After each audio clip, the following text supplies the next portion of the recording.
Hello dear viewers, welcome to vision education. আজকের এই ভিডিওটা সম্পূর্ণভাবে লেডি কনস্টেবলের দেরকে নিয়ে। তো মাঠ হয়ে গেছে সকলেরই। এবার তোমরা তো জোর কদমে লেডি কনস্টেবলের জন্য প্রিপারেশন নিচ্ছ। তো আজকের এই ভিডিওতে আমি তোমাদের কিছু গুরুত্বপূর্ণ কথা বলবো, যেটা তোমার ক্ষেত্রে একটু বেস্ট হবে যে কিভাবে এই সময়টা এগোনো যাবে। তো দেখো, এখানে দুটো তিনটে জিনিস মাথায় রাখতে হবে।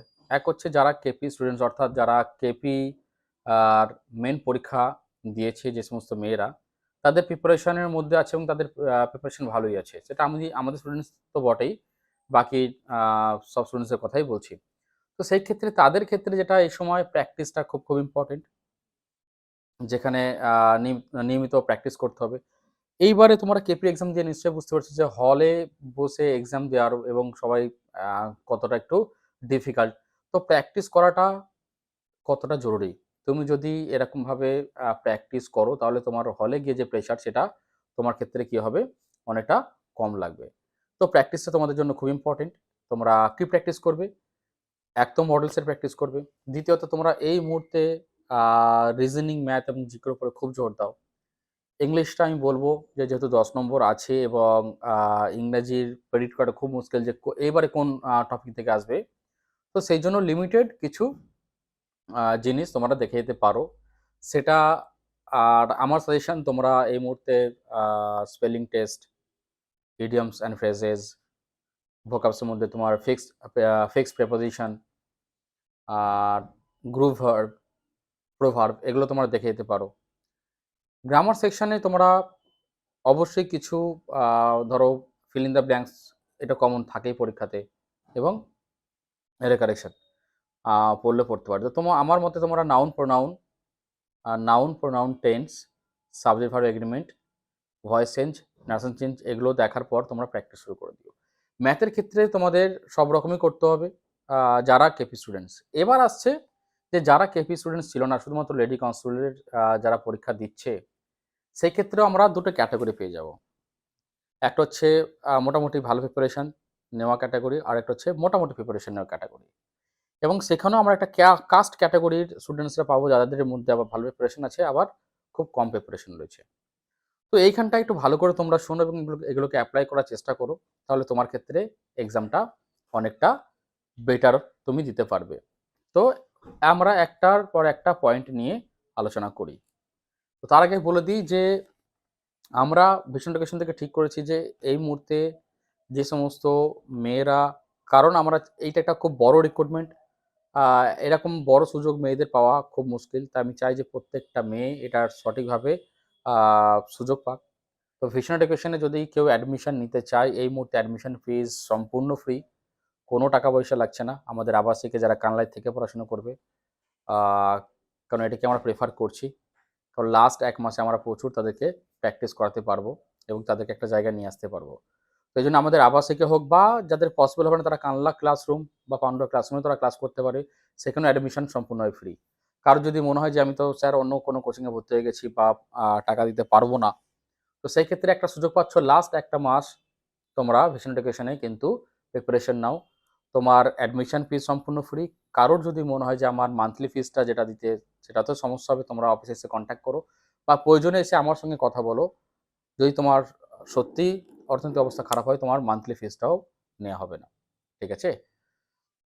তো সেটা অবশ্যই প্রযোজ্য হবে যে তোমার অবস্থা দেখে, এবং যদি কাস্ট ক্যাটেগরি হও, তাহলে তো তোমার তো আরও সেই সুযোগটা তুমি পেতে পারো। এই একটা সুযোগ রয়েছে। আর তোমার যারা লোকাল স্টুডেন্টস আছে কানলার, তারা আমার যাওয়া আসা করে ৩ দিন পড়াশোনা করতে পারে। আমার ৩ দিনই মডেল সেট হচ্ছে। তার সঙ্গে ১ দিন ম্যাথের স্পিড টেস্ট হচ্ছে, ইংরাজি একটা স্পেশাল ক্লাস হচ্ছে যেটা আমি নিচ্ছি, এবং তোমার রিজনিং একটা ক্লাস হচ্ছে। আবাসিকে আমাদের ৬ দিনই টেস্ট হয়। ৬ দিনই টেস্ট হয় এবং আ আ তোমার এখন ম্যাথের এবং রিজনিং এর উপরে আমরা সবথেকে জ্বলেছি, তাই ক্লাসের সংখ্যাটা বেশি, প্র্যাকটিসটা প্রচুর হয়। আমাদের যেকোনো স্টুডেন্টসকে জিজ্ঞেস করে দেখে নেবে যে প্র্যাকটিসটা কত এখানে আমরা নিই। একটা স্টুডেন্টস প্রচুর মডেল সেট, স্পিড টেস্ট দেওয়ার পরে তারা এক্সাম দিতে যায়। যাদের পসিবল হবে না, তারা অনলাইন ব্যাচেও যোগদান করতে পারো। অনলাইন ব্যাচেও আমরা খুব কম কোর্স ফিস রেখেছি, যেখানে তোমার সপ্তাহে ৩-৪টে করে মডেল সেট হবে এবং স্পিড টেস্ট হবে। এই ওরিয়েন্টেড ক্লাসেসগুলো হবে, অর্থাৎ প্র্যাকটিস ওরিয়েন্টেড ১ মাস ক্লাসেস হবে। আমি লিঙ্কটা ডেসক্রিপশনে দিয়ে দিচ্ছি, যেখান থেকে দেখে নিই। তো আহ, তো সেই মুহূর্তে খুব ভালো প্রিপারেশন নাও তোমরা। যাই হোক, চলে আসি আবার টপিকে আমাদের, যে যদি দেখা যায় যে একটা মেয়ে স্যার কত স্কোর করলে মোটামুটি একটা চান্সেস থাকবে, তো ধরে চলো তুমি যদি ইউআর ক্যাটাগরি এবং ওবিসি বি ক্যাটাগরি হও, তুমি 50 টার্গেট করে প্রিপারেশন নিতে পারো। অর্থাৎ 50 নম্বরের জন্য তুমি দেখো এখন কোন জায়গায় রয়েছে মডেল সেট দিয়ে। কাস্ট ক্যাটাগরি স্টুডেন্টসরা অর্থাৎ এসসি এসটি এবং ওবিসি এই যারা আছে তাদের 42 43 কিন্তু রিটেন পরীক্ষা ভালো নম্বর হবে। যদিও ডিপেন্ড করছে প্রশ্নপত্রের উপর, যদি প্রশ্নপত্র খুবই ইজি হয় তাহলে এটাকে আরেকটু 2-3 নম্বর বাড়তে পারে। ঠিক আছে, তো এটা ভালো নম্বর। তুমি দেখো বর্তমানে কোন জায়গায় আছো। তো অ্যাকচুয়ালি একটা কথা আছে যে তুমি কে মনে করো ইংরেজিতে দুর্বল আছে, ম্যাথে দুর্বল আছে, তো কি করবে এই মুহূর্তে? ম্যাথ ইংরেজি প্রচুর খাটবে না, ঠিক এই স্ট্র্যাটেজি তোমার চলবে না। তো কাস্ট ক্যাটাগরি স্টুডেন্টসদের আমি বলছি সিম্পল, যাদের প্রিপারেশন খুব বেশি নিতে পারোনি, টাইমের কারণে হোক বা যে কোনো কারণেই হোক, তাদের সব থেকে তোমরা ফোকাস করবে রিজনিংয়ে। এই একটা পার্ট যেখানে খুব কম সময়ের মধ্যে বেশি স্কোর করা যাবে, অর্থাৎ খুব কম প্রিপারেশনে নিয়ে তুমি বেশি স্কোর করতে পারবে, এবং রিজনিং অনেকেই প্র্যাকটিস করে, সুতরাং সেটা একটা স্ট্রং পার্ট। এই মুহূর্তে তোমার উইকনেসে জোর দেওয়ার থেকে তোমাকে উচিত যে তোমার যেটা স্ট্রং পার্ট সেখানে জোর দেওয়া। তোমার যদি স্ট্রং পার্ট যদি তোমার ম্যাথসে হয় তো ম্যাথসে জোর দাও, যদি রিজনিং হয় তো রিজনিংয়ে জোর দাও, যদি জিকে হয় তো জিকে জোর দাও। তোমার যে নাম্বারটা কম, তোমার দুর্বল, তোমার মনে করো কারোর ম্যাথ আর ইংরেজি দুর্বল আছে, তো সেখানে তোমার যে 7-8 নম্বরের যে সমস্যাটা তৈরি হবে, তোমাকে সেটাকে জিকে এবং রিজনিং থেকে নিয়ে আসতে হবে, সিম্পল। তো রিজনিং তুমি 20 থেকে 23 পর্যন্ত টার্গেট রাখতে পারো। যদি এটা করতে পারো তোমার কিন্তু সাকসেস হাফ তোমার চলে এলো। বাকি জিকে এবং ম্যাথস থেকে তোমাকে সেটাকে পূরণ করতে হবে, এবং যদি ইংরেজিতে তুমি 2-3 নম্বর এখানে অ্যাড করতে পারো সেটা অ্যাডভান্টেজ। ঠিক আছে, তো আমরা ইংরেজিরও কিছু সাজেস্টিভ আমরা কোয়েশ্চেন্স দিচ্ছি ভোক্যাবসের, যে পার্টগুলো আমি তোমাদেরকে আলোচনা করলাম সেগুলোতেই। তো এগুলোকে তোমরা একটু দেখে নাও। আর যারা ইউআর ক্যাটাগরি এবং ওবিসি বি ক্যাটাগরির আছো, তাদেরকে কিন্তু মেহনত আরও বেশি বেশি বেশি করতে হবে। তো সেক্ষেত্রে তোমাকে কিন্তু জিকে এবং রিজনিংয়ের সত্ত্বেও তোমাকে ম্যাথের উপরে কিন্তু একটা খুব জোর দিতে হবে। এবং যাদের ম্যাথস দুর্বল তাদেরকে একটা সিম্পল ফান্ডা, যে তোমরা পাটিগণিতের উপর বেশি করে জোর দাও।